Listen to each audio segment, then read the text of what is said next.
The murderers of the young rap star XXXTentacion have finally been sentenced. Back in March, the verdict came down that Daedric Williams, Trayvon Newsom, and Michael Boatwright were guilty of first-degree murder for killing Jase Onfroy, or as we all know him as XXXTentacion. The fourth person involved in the shooting was Robert Allen, who pleaded guilty to the lesser charge of second-degree manslaughter and testified against the other three. Apparently, he was only given $5,000 out of the $50,000 that they stole from X. Perhaps that played a part in why he flipped on them, along of course with the prospect of facing up to life in prison.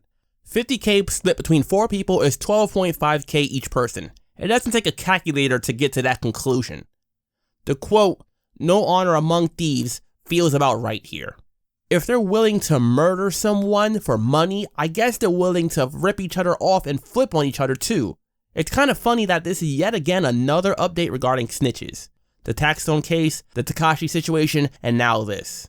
Well, on April 6th, it was revealed that the trio was sentenced to life. If you don't remember the situation because you've been on hiatus from social media or just forgot, X was shot and killed almost 5 years ago now in June 2018 while in Deerfield Beach, Florida after leaving a motorcycle dealership.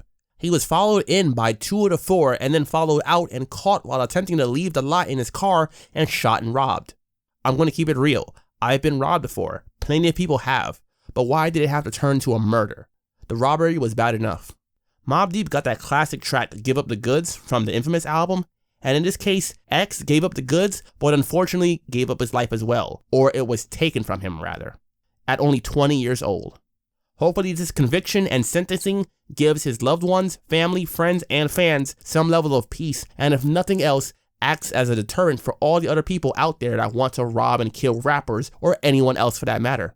How many can you name in just the past few years? X, Pop Smoke, PNB Rock, Mo 3, and the list goes on. One of the wildest things I've heard from this trial is that the defense attorneys used X's beef with Drake as reasoning to X's murder. Months before he was killed, X did a tweet stating that if he was to be killed, it was Drake that did it, but that tweet was later deleted by X. I guess in a situation like that, grasp for straws, right? Anyways, what do you think about this conclusion to the trial? The fourth person, Robert Allen, the one who got ripped off by the others and flipped on them, has not yet been sentenced, but they will decide how much weight to give his testimony along with his role in the murder and all that, I'm sure, but I doubt he'll get life like the other 3. X made some pretty good music and was such a young man with room to grow, that much I know. As always, remember to subscribe to the channel, click that like button, and share some of your favorite songs by X in the comment section below. Let's stop it with the senseless violence.